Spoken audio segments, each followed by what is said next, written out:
আমাদের দেহের প্রয়োজনীয় খনিজ উপাদানগুলোর মধ্যে সবচেয়ে বেশি গুরুত্বপূর্ণ হলো ক্যালসিয়াম।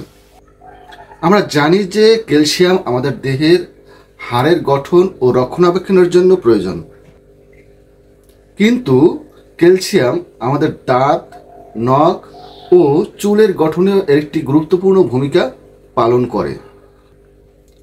এই ক্যালসিয়াম আমাদের মাংসপেশির সংকোচন করতে সাহায্য করে। তাছাড়াও ক্যালসিয়াম আমাদের দেহের গুরুত্বপূর্ণ দুটি অর্গান, নার্ভ ও হার্টের কার্যকারিতা সঠিকভাবে পরিচালনা করতে সাহায্য করে। এই ক্যালসিয়াম আমাদের রক্ত জমাট বাঁধতে সাহায্য করে। তাই আমাদের দেহের জন্য ক্যালসিয়ামের গুরুত্ব কতখানি তা বলার অপেক্ষা রাখে না।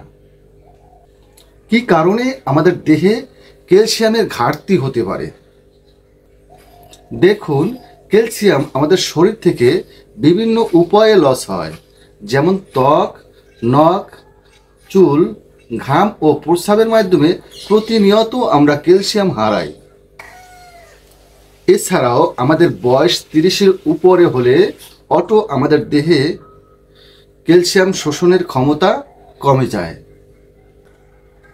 তাই প্রতিনিয়ত আমাদের খাদ্য তালিকায় ক্যালসিয়াম ও ভিটামিন ডি যুক্ত খাবার রাখা উচিত।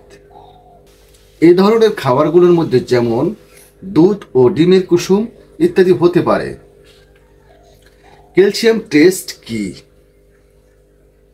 আমাদের দেহে যে পরিমাণ ক্যালসিয়াম আছে তার মধ্যে 99% ক্যালসিয়াম দাঁত ও হাড়ের ভিতরে পাওয়া যায়।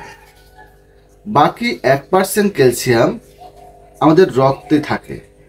এই রক্তের ক্যালসিয়ামের মধ্যে অর্ধেক থাকে ফ্রি বা মেটাবলিক্যালি অ্যাক্টিভ থাকে।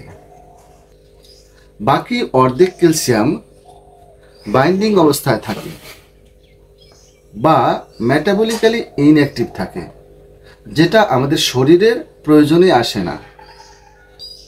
রক্তের এই ক্যালসিয়াম টেস্ট দু ধরনের হয়ে থাকে। টোটাল ক্যালসিয়াম টেস্ট, যেটার ভিতরে থাকে ফ্রি ক্যালসিয়াম ও বাইন্ডিং ক্যালসিয়াম।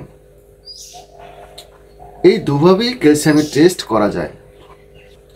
স্বাভাবিক একজন মানুষের দেহে ক্যালসিয়ামের নর্মাল রেঞ্জ কত? স্বাভাবিক একজন মানুষের দেহে ক্যালসিয়ামের নর্মাল রেঞ্জ হলো 8.5 থেকে 10.2 মিলিগ্রাম পার ডেসিলিটার হতে পারে। এর ভিতরে ফ্রি ক্যালসিয়াম থাকে 4.65 থেকে 2.25 মিলিগ্রাম পার ডেসিলিটার। তবে রিয়াজেন্ট বা ল্যাব ভেদে এই নর্মাল রেঞ্জ কম বেশি হতে পারে। এই নর্মাল রেঞ্জ প্রত্যেক রিপোর্টে দেয়া থাকে। নর্মাল রেঞ্জের চেয়ে রেজাল্ট কম হলে আপনি হাইপোক্যালসিয়ামের রোগী বলে বিবেচিত হবেন বা আপনার শরীরে ক্যালসিয়ামের ঘাটতি আছে সেটা বুঝতে হবে। এখন কি কি লক্ষণ থাকলে একজন চিকিৎসক আপনার ক্যালসিয়াম পরীক্ষা করাবেন? আপনার যদি দাঁত ও হাড়ের ক্ষয় থাকে, তারপরে নার্ভের কোনো সমস্যা থাকে এবং কিডনিতে কোনো পাথর থাকলে একজন চিকিৎসক আপনার ক্যালসিয়াম টেস্ট করাতে পারে। আজকের ভিডিও এই পর্যন্ত। দেখা হবে পরবর্তী কোনো ভিডিওতে। সে পর্যন্ত সবাই সুস্থ থাকবেন, ভালো থাকবেন। Thanks all.